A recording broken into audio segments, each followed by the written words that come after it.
Um, Another thing about putting names onto subtitles is that there are a lot of names. And if you're anything like me, I like to try my earnest to practice any form of normalizing knowing the names. So, if you're that kind of person, I highly encourage you turn on any form of honorifics that are on the screen. So what happens is you kind of start associating and being reinforced with the visual display of Japanese names, as well as hearing them and then using them. So that repetition really does quite help and start intuiting and associating names with faces and whatnot. It's a great um, deep cut into practicing something that you otherwise might feel uncomfortable, but just mere exposure to it can really help. Like you hear that common, this is a slight deep cut. We're not going to digress into this too far. But the idea that some people will walk around and say, "Oh, I'm not great with names and faces and pronunciation or spelling or something." A great way to do that is the things that you're really interested in. You can associate all your senses with them. So, one way that I have often normalized and practiced names to face or to sound of their voices, because voices can sound very similar if you're not nuanced in a language. And it is incredibly difficult in a conformist country as well. So Japanese males can be very similar regardless of how much subtitles you read until you have subtitles, names, hearing, and face associated. So that's why I turned it on to. It's one of those things that a habit I carry a lot where if I see a deficiency in memorizing something, I engage as many senses as I can. And video games really, really do be doing that. And I want to say that because I absolutely want to compliment whoever thought to add that function. Accessibility is incredibly key. It's almost trendier to include accessibility as one of the hallmarks of quality. I'm not saying it is. It might not necessarily agree as well. However, it does depict a great element of inclusion. So something as simple as providing text. Actually, I got a lot of deep cuts for indie games in the future. So we're going to be playing indie games in the future. There are things that may not necessarily be productive or have diminished return in big games like this. Accessibility functions. Like, let's go look just to highlight some of the stuff, right?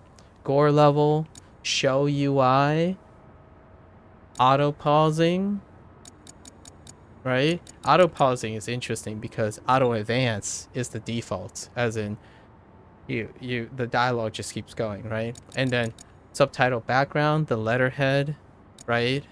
Display text skip. This stuff is not necessarily burdensome in terms of developmental stress and production if your graphic engine was designed to have these in mind. And typically these things were technically not possible with their pre-Dragon Engine days. A lot of it when I was looking was probably in hindsight or like with the foresight of development of it. So you can skip scenes and stuff. It goes an incredibly long way to open up inclusion, and it is almost fundamentally and almost inconsequentially financial to especially smaller developers. Like creative process in the IP costs a lot of money because it requires man hours. Like, sorry, that's a little people hours that need to generate consistent creative properties. But these things, like the speaker color name change, they can differentiate between the two. These things are, I would say, arguably without knowing how games are programmed, like firsthand and whatnot, financially safe and incredibly uh, appreciated, maybe subconsciously or consciously, um, signs of quality to attention, and uh, it's fantastic. Even if your game's like, oh yeah, the game's short, but if you add a few accessibilities and customization that enhances someone's choice and preferences outside of like, for me, I kind of appreciate this, but I also disagree with it as well because I'm more of a creative license person. Um, but for the greater audience, contextually, if you're gonna reach a greater audience, especially for indie developers, accessibility is paramount, and it's a mindset that can constantly pay back in game design that does not involve the creative process, as in this is standard feature sets. It's such, when it's not there, it will devastate the rating of your game. When it is there, it will provide diminished return, but it will ultimately be positive. So what I mean by that is it has the potential, its exclusion or loss in the standardization of modernized games is has you have more to lose, in my opinion, as a developer and a publisher to omit a feature that's carried over by a very notable game, right? A feature set. Dropping that feature set is far more devastating than including it at the idea of preventing the loss, not necessarily gaining a lot, as in there's diminished returns when you invest in it, but the diminished return really comes as mitigating the omission of a feature, and that is not necessarily part of the IP and creative process. It's a incredibly overlooked part of how a game feels, and I really appreciate this. Is very important for RGG legacy because I earnestly believe it's someone out there in their crew is constantly expanding on accessibility. Because I was looking through, I'm like, game settings. It's probably like how much brightness or something. If this list keeps going, even if someone is just scrolling through and looking for their one thing, if it's not there, it's a big negative. If it is there, it's a small positive. If the list appears very long and cumbersome, for most things, it would be negative. Or in this case, it's one of the few exceptions. If the list is gigantic, it's often subconsciously or consciously, for most people, a depiction of developers' attention. Now, I'm not suggesting don't blow it out of proportion and put in things that are excessive and superfluous. It's one of those things. This is great. Like, always sprint in battle was only a recent addition. I like always sprint in a battle. It was fantastic. Even though now they've allocated sprinting to alternative triggers and whatnot, this stuff is awesome. It's absolutely awesome. And I emotionally, even though I understand intellectually that it may not be a depiction of quality, emotionally, this feels great. Like control guides, movie tips. One thing they haven't included in Lost Judgment, and it ended up becoming a really big divisive point, was RGG had beginner tips, right? That always shows up regardless of where you are in the game, how many times you played it, and there wasn't an accessibility function that turned it off.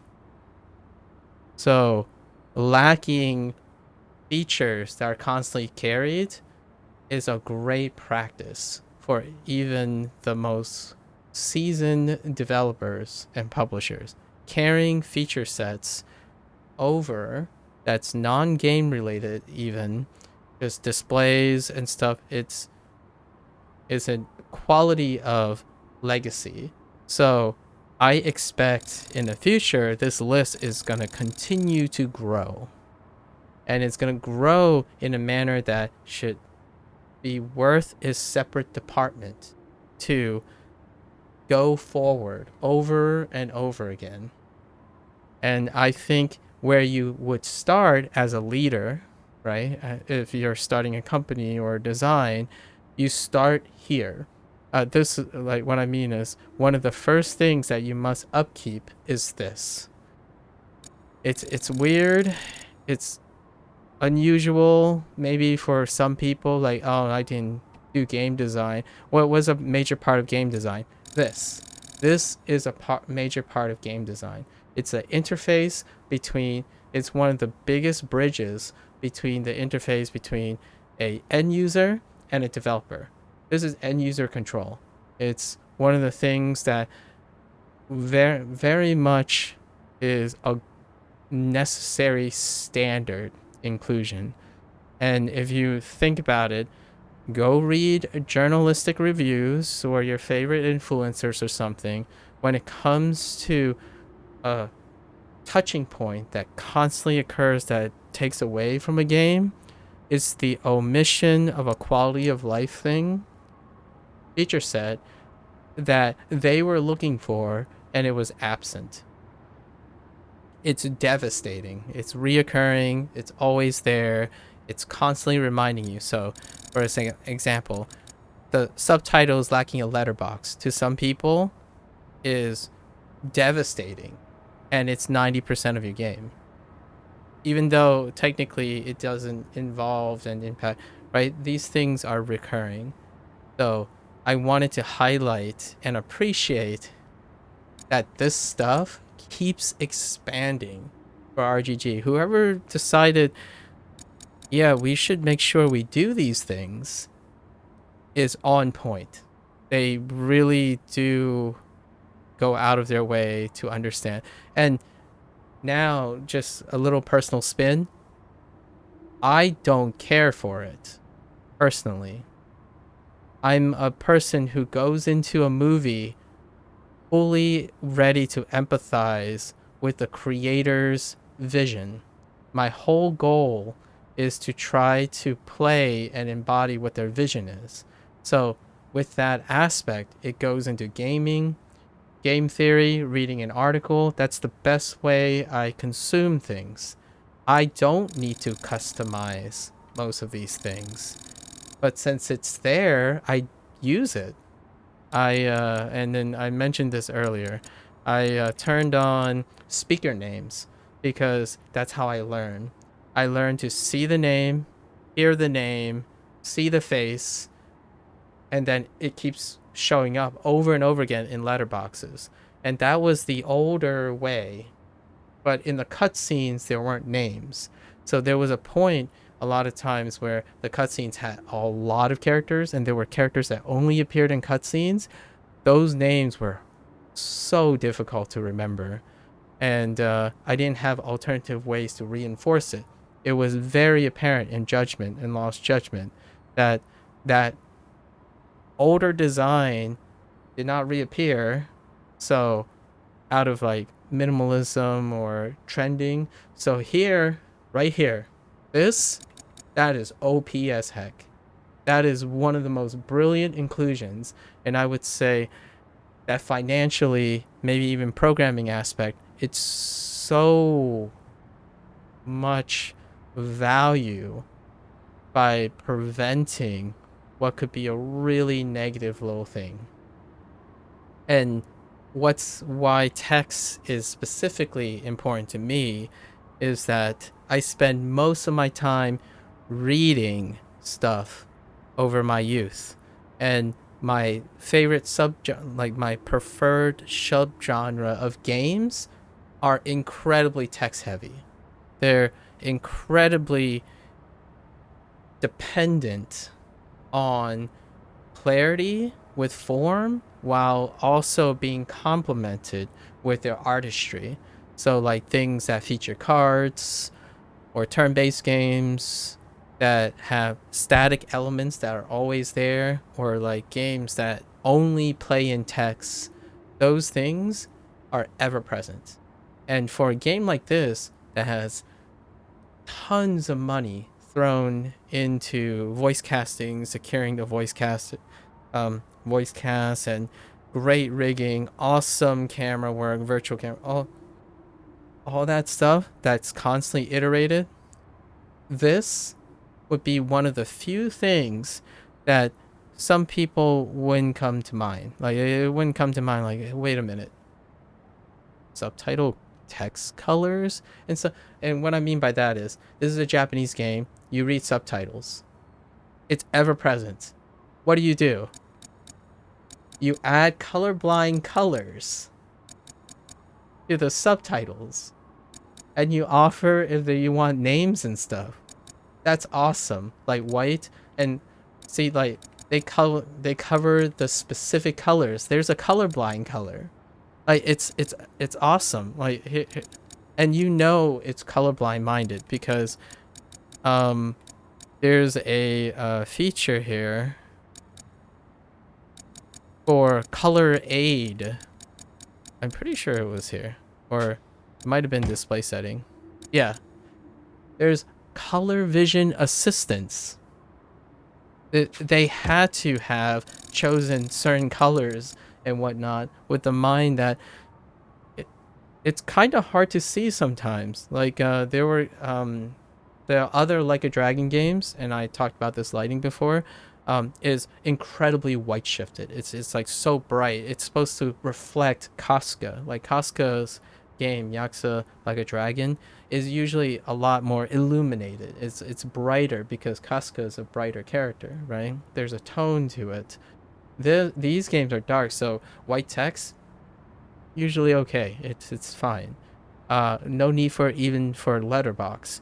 But when you get into like a really bright game, letterbox or changing the color, it's not necessarily black. I wouldn't use black though, because black is a universal for shadow. But red, yellow, blue, and green, you got most of the primary colors. Especially yellow. Yellow is the goat a lot of times for uh any extent of color blindness, and that's awesome. I have to like emphasize this because if you want brownie points or prevent your game from artificially, I would say even unfairly, but understanding the human condition, there's a great burden on the experience that really has very little to do with the storytelling, the mechanics. It just ends up being a convenience of understanding. And one of it is language, how the language is displayed, and how one can intellectually understand the context. So that requires the utmost clarity. I'm so curious. I haven't played any of the Atlas games, right? Any of Persona games. I'm just curious what their game settings are. Because Atlas, the Persona team, right, the P team, has went off the deep end with the stylization of UXs, right? This involves this discussion here. What kind of accessibility functions that they've considered in order to offset that? Their design language is really great though.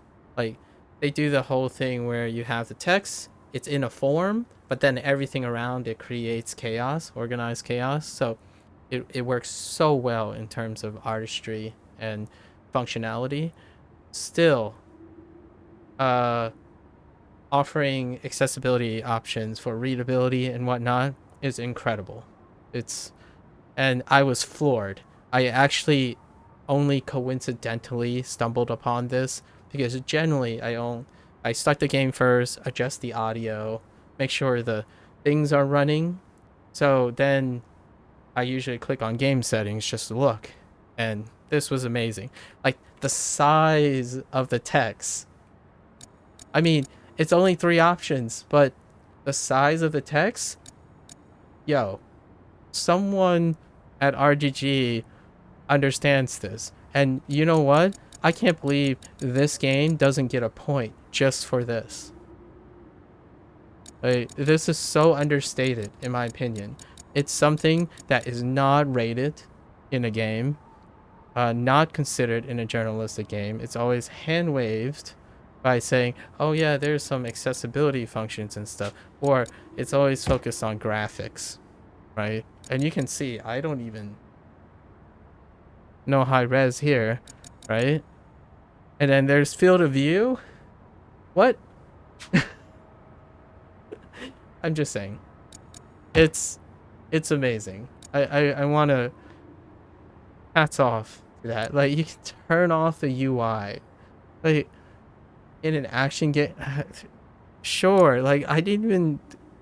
This stuff was there already, but it's been carried over. It's a great standard, and I'm going to say this historically. Up to this point, RGG did drop features here and there. Like certain features did not make it, and then bigger features like game features are even more devastating.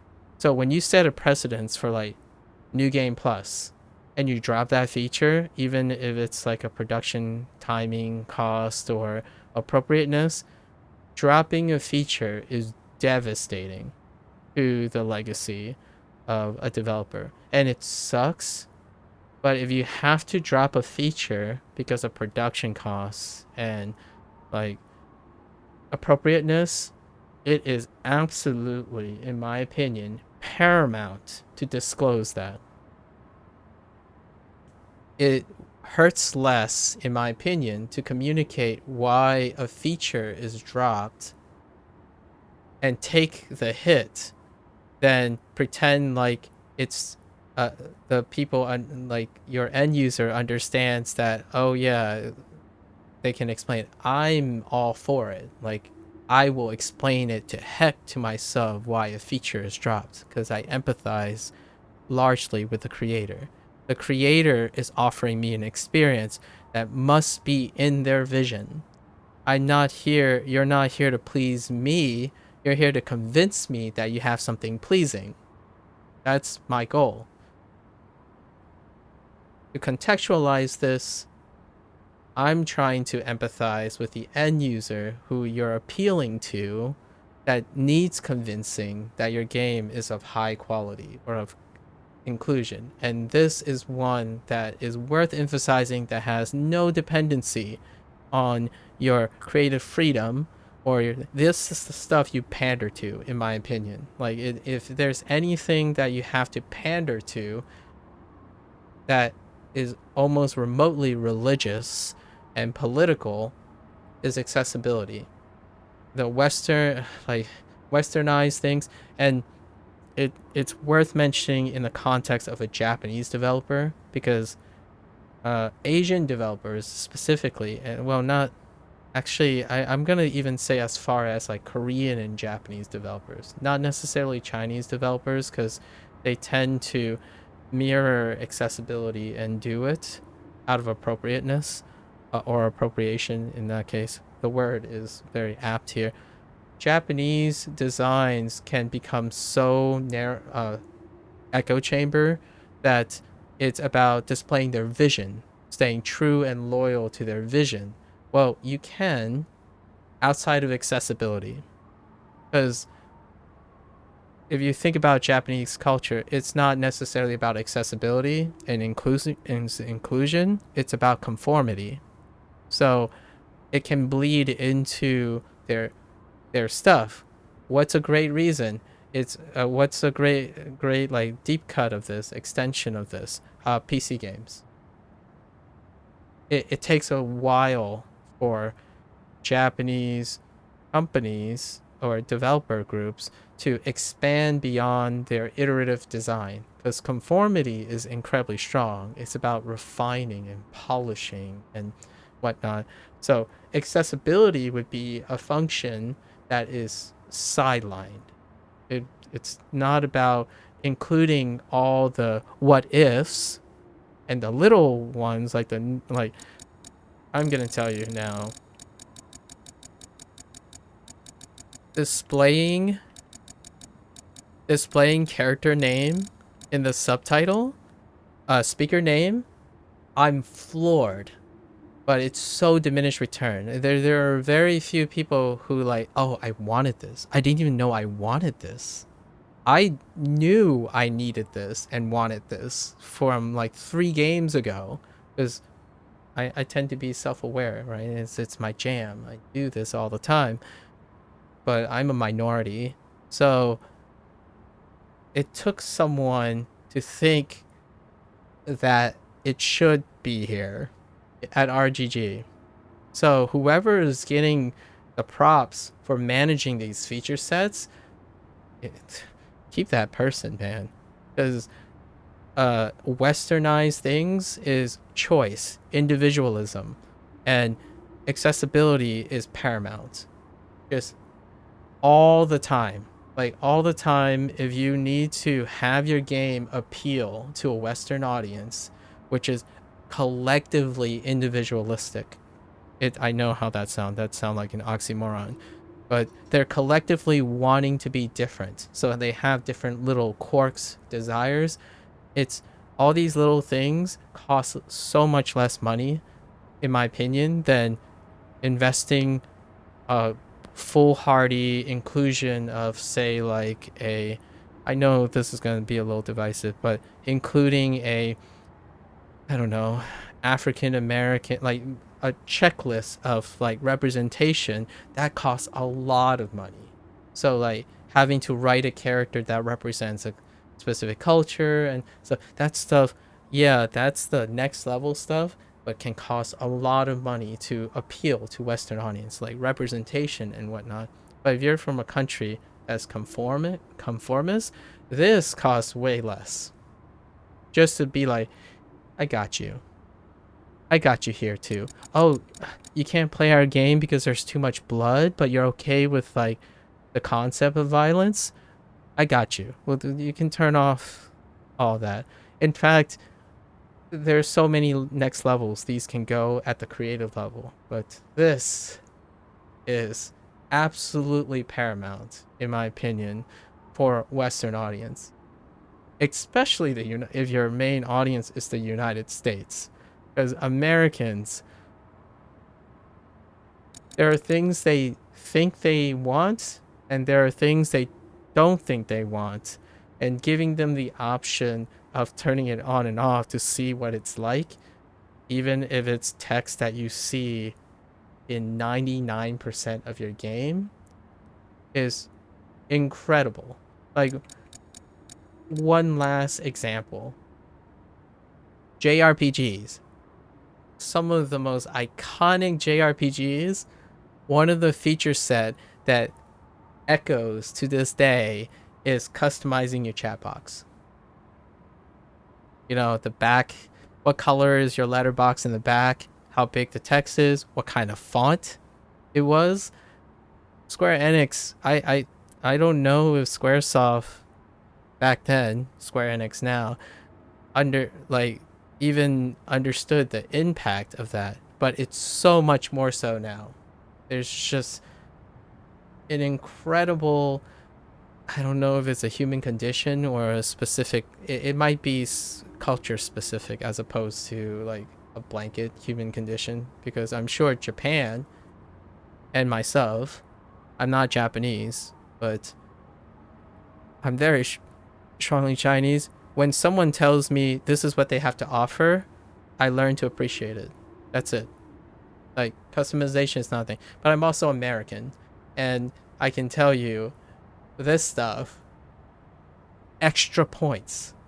The first thing I would say, if there's anything worth checking off when you're farming for how to make your game successful consistently, your accessibility functions should include the biggest totality of audience you can find. I would even say, like, reach as far as you can with as little diminished return as you can find. Like, this is a separate department in game design. Uh, Especially game design, in my opinion. This is a separate department. It is well worth mitigating. It's kind of one of those insurance things. Like, it's hard because it's hard to convince your publisher, right? That, oh, we're doing this as to just in case we don't get flack for it. And if you're presenting this to a publisher, it's kind of sucky. It's a bad business proposition. So one silver lining here is that I believe RGG and the upper executives in Sega are like kind of similar in a nature. Like they're closer together than the Americanized structure where the executives might be like, you're doing this for insurance. Like, I don't want to pay insurance. Like, if we don't need this feature, we'll take the gamble. Like, cut it. Like, who needs this? Who needs vibration? Who needs first person normalization camera? It's an action game. So things like that, yeah, they do get cut. And I can understand it from a developer standpoint. It's very difficult to convince your publisher that it's worth money to, just in case someone wants that feature. For me, I absolutely agree. I'm a pragmatic person when it comes to the vision. Like, oh wow, this movie is black and white. I love it because the creator wanted it black and white. But the difference is, if the creator is aware, they would offer in color too. That's a sacrifice, though. For me, I think that's blurring creative intent to pandering. So personally, the things that I said is irrelevant to this. Like, my personal feelings are irrelevant to this. However, since it's offered, you bet your butt I will utilize it to maximize my experience. But it's absolutely not necessary for me as a player. And yet I just spent 15 minutes explaining it, because this gets you 1 to 2 extra points as a rating system in a game. So, and I can tell you now, some of the best indie games, look at their game settings. It's such a consistent association. It is a really consistent association. I'm not gonna say it's like strong enough to like be a convergent data or something. I don't have enough data. So to me, I played enough games where there's a very strong correlation to how big a game setting functionality, accessibility is to its average score, with evaluating what they have to offer content wise. Okay. MMORPGs, live service games, how customizable are your UX? Because in a live service game, you have to stare at the UX all the time. If you do not have those accessibility functions, you already are down a creek without a paddle. I don't know what the analogy is here. So, like, for certain, Sega of all, because I play PSO2 NGS, by the way. So, Sega has a lot of customization in mind most of the time, but they do miss a few points here and there. And the first thing is have a department for feature sets, UI customization. It's so important. If you're a video game, if you're interested in video game design, or you want a future in gaming design, a very viable career, in my opinion, that will pay back dividends is UX design.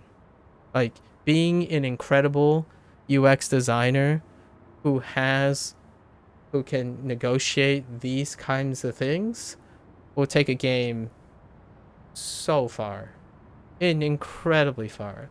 It's so underappreciated. I wanted to highlight this specifically now because it's a topic that does not gain enough weight. It's one of those things, um, psychologically, people understand these are points that mar the experience emotionally, but do not intellectually become aware of it. Like, why is my experience so negative right now? Something is missing. I don't know what it feels like, but something is so distracting. That type of comment deals with this. It's one of those things you can subconsciously, even as a publisher, I would say, to convince your publisher or a developer, your argument here is they don't know what this is, the stuff that you technically are so used to. This is the intuitive stuff. And intuitive stuff has no intellectual feedback. As in, you're gonna, I don't know, pull up an IGN review or something. It's not gonna mention this stuff because it's intuitive. If it feels fine, it feels fine. If it doesn't feel fine, then it's intellectually noticeable. So, for the most part, it's always fine until it's not. And when it's not, it hurts a lot. And that's why people have trauma and or like get big disappointments and have emotional outbreaks. It's when it's not there that causes the trigger. When it is there, it's normalized. So it is diminished return for the publisher. Like, oh, this is normal to do. The only thing I would say in terms of creative gaming that has no compromise and is objectively always standardized, in my opinion, is this. This is the objective part of video game design, in my opinion. Not whether your fire looks different or how your frame data or your like how your input layouts are. This is non-negotiable. This is the objective part of statistics and data. I don't know if anyone has collected data on the relationship between certain features and like what features to prioritize and whatnot. I don't have that data, but if this list grows, it's often always positive. It's objectively incentivized to do this. Everything else about video games, I don't care how objective it is, in my opinion, you can make a strong counter argument like how games should feel, like the action, the floatiness, all that is so subjective compared to this. Core, right here. Can you exit out of your game at any time? Can you skip a cutscene at any time? Can you change the audio in real time? That's a deep cut. That's kind of like one of those ideas that I feel like if I had to make a game and offer advice to be credited for, it's probably dynamic audio during a game or something like that. Or when you're on the screen, or pause screens or break screens. Like I'll talk about it when we play roguelike games again, because I play a lot of roguelike games. I'll throw the idea out in roguelike games. So first, my contribution to the roguelike genre is when you have a really hard game, just as a teaser, when you have a really hard game that you're expecting players to replay, have a custom animation or text scroll accompanied by a soft background music that suggests that if you rest now, you will come back stronger, and not a text that asks, do you want to switch the difficulty to easy? The reason why I say that is because that's what RGG does still. It's an old school thing, and it does not resonate. I'm going to say that now. It's actually more likely to be a negative feature than a positive one. You offer two things. Ask them, do you want to take a break and come back stronger? Or you can also choose to switch the difficulty. It's not, here's easy and quit. the if you have a game that you expect that people are gonna stare at the retry screen or your dead screen, make it glorious. I'm gonna tell you now, if you think about any specific game that has glorious fails and you have to see it over again, those games scored really well in a Western audience. And one of the most memorable things they remember is when they failed. You know, things that are underrated, like, for example, I don't know if it's a coincidence or not, but Resident Evil, Capcom, or Dead Space, even in horror games, it's done really well. But in this case, like in roguelike games or indie games, it can be just a text or something that exudes like, hey, calm down. It's listen to this nice music, and here's like, you should take a break. It's fine. The game's here for you. It can be just a line of text or something. But the thing you probably want to avoid is you lose, quit. It's like, hey, you're not good enough. Try an easier difficulty. It's probably not the way to go about it. That's just my 2 cents. If I were to contribute to any roguelike game, you can farm the heck out of the mere exposure of expecting your audience to fail over and over again. It can come in many forms. The highest of forms is make it story related. And my gold standard for that is Supergiant Games. Hades, whether coincidentally or not, was designed in a way that dying is part of the reward. So if you can't do that from a production or cost standpoint, accessibility includes everyone who fails. So one thing I would say in terms of RGG criticism is that don't tell people to switch to easy as an option when they cleverly selected or voluntarily selected legend as their difficulty. So like order it differently and whatnot. It's a loss in translation, in my opinion. It is different from a Japanese designer standpoint. It's like, oh, well, pragmatically speaking, just switch it to easy so that when you get it right, when you get it, you can switch it back to hard, right? And they literally do that. When you finish that one segment on easy, it turns back to legend. So this is conformity design. It's not flexible. It's non-flexible. It only resonates with specific groups. So usually one principle of human condition is not being told that you can't do something. It's being told you can do it, just not right now.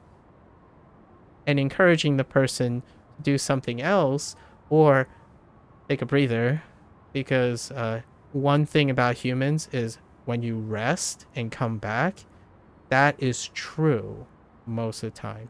Like, it's statistically confirmed that if you can encourage someone to take a break, even for 10 seconds, to listen to a wonderful music track while it's playing in the background on the dead screen, it is capitalizing on human psychology. Like, it is, your fans will not even know why they feel good and do things harder constantly if your design is encouraging that. They don't have to know why they keep getting better at something.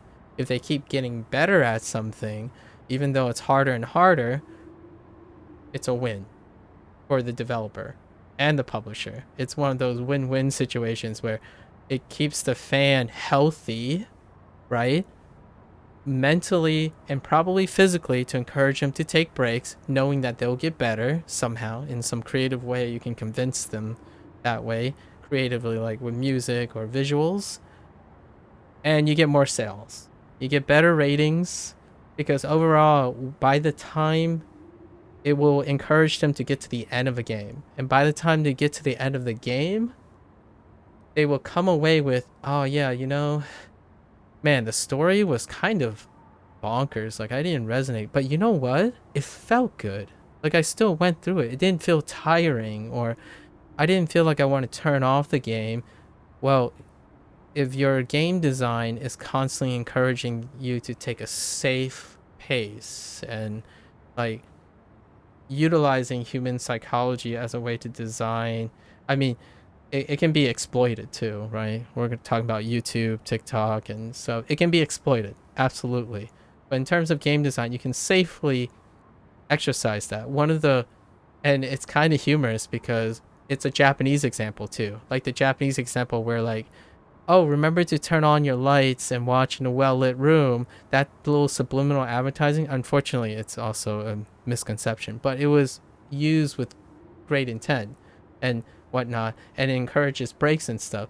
You might be thinking at first it might be aversive because there's no option to turn it off, for example. But in Japan, when it's right, or like when it encourages a consistent moderation, it's backed by statistics, right? It's backed by science.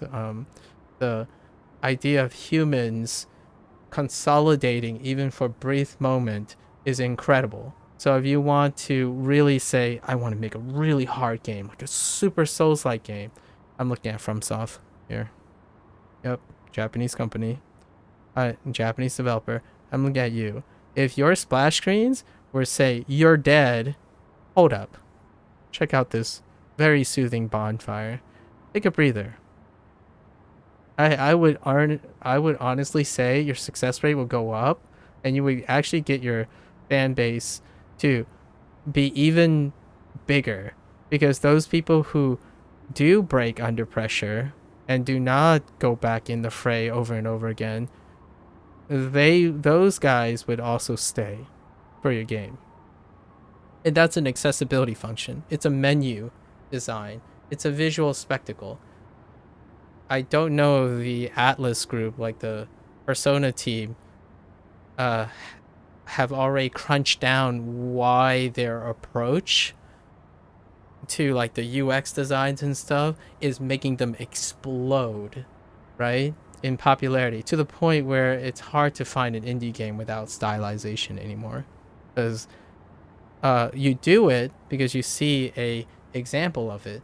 But why do you do it? Because man, UX designs are goated, but it's because you stare at it all the time. When you need something, you see a UX. Whenever something goes wrong, you see a UX. When you're successful, you see the UX. It's where the data is. It's the thumbnails. It's where the preview is. The people you're selling games to, they stare at that all the time. You have to understand your audience and your consumer. It's all the time, like right this moment, how people, like 50,000 people are experiencing Like a Dragon Gaiden is through a UX. Even the Twitch feeds and the thumbnails and like even like people's overlay designs and pop-ups and stuff, it's through the appearance of a UX. So when notifications pop up, like subscriptions and stuff, it's UX. It's a UX design. Like, oh man, your setup looks really clean. It's like, what's clean about it? It's like your room is a mess. It's like your cam is framed. It's great. It's clarity. Even if I have a tornado in my background, it's framed. It's clear. That's it goes a long way. If you understand, in my opinion, like I'm not a professional psychologist, but I certainly can observe behavioral patterns, especially when I spend most of my time playing video games. So I can assure you that's one thing. Props. Props to RGG to keeping up the feature set. I don't think to this day I'm still looking to hear a deep cut in the statistics behind game settings and the success of a game. Like the emotional success, at least the people's success, the user crunched data sample. Professional reviewers have a lot of other influences, right? Like, for example, I don't, if there's anything I would consider myself, I'm not an influencer. I am more likely to end up being a journalist than an influencer, right? So what I do is likely make commentary on things that are incredibly biased. As in, I have an agenda. I would disclose the agenda, what my self interests are, present it in a format, and then I will be paying attention to the bigger picture. That's usually how professionalism go. And I would less pay attention to these things like inclusion, empathy, finding emotional arguments. And then because of that, I would appreciate games for the product they are, for better or for worse. For me, this is great. Just saying. For now, like I am obviously not a professional journalist. I'm trying not to be that guy because I spend most of my life being objective, and objectivity is overrated when it comes to your own personal feelings and how games make you happy. If you keep, in my opinion, it is, in my unprofessional, non-licensed advice, is that if you continuously try to objectify what makes you feel happy, you are fighting an uphill battle. That's literally asking yourself to objectively understand your own subjectivity. So the next time when you say, oh, I like games because they're hard, that is trying to objectify your subjectivity on what hard is. And that's going to be an uphill battle. Like, just my 2 cents. Last digression. And thanks, Mazuku. Yeah, 5 years, man. 5 years. You know? Anyways, let's get back to the game. Like, we're on the first scene, but this stuff gets my gears going. Like, this is part of RGG. This is RGGism. It's worth noting. I love Kiryu. I love the character. I love the things, but we got to go through all the things that really, really click and are expected now of this group. Moving forward, these things have to be in the game. Otherwise, you'll hear comments like, well, that's kind of weird. That's a weird omission. There's already been an omission for this, and it's already plastered everywhere. New Game Plus is absent from Like a Dragon Gaiden. And that's what happens. So, unfortunate. Anyways. And it's going to resonate for a while, unfortunately. Anyways. Alright. That wasn't a digression. It was relevant to the game. We won't make a separate digression video for that. Actually, maybe we will. I think that was worth the highlight. 上流か。何かトラブルでも起きたか。いや、大丈夫だ。問題はない。そうか。それならいい。我々の任務はいつどこでトラブルが起きるかわからんからな。常に万全な状態にしておけよ。もし体力が低下していると感じたらこれを飲め。Man, these guys are just loading Kiryu with like some pep juice. The other guy gave me a Turner, and this guy's got me a stamp. These are outstanding guys, man. 了解した。Good peeps, man. Just casually holding on to energy drinks. You know? They changed the color of the MSQ indicator. It's now yellow. Just stuff that are great. But this is a creative perspective, so most people will probably be annoyed. And what I mean by, if you're a legacy player, you'll probably be annoyed that they decide to change the indicator color. For me, absolutely not. It's awesome. And you know why? And it's a great thing. MSQ is really important.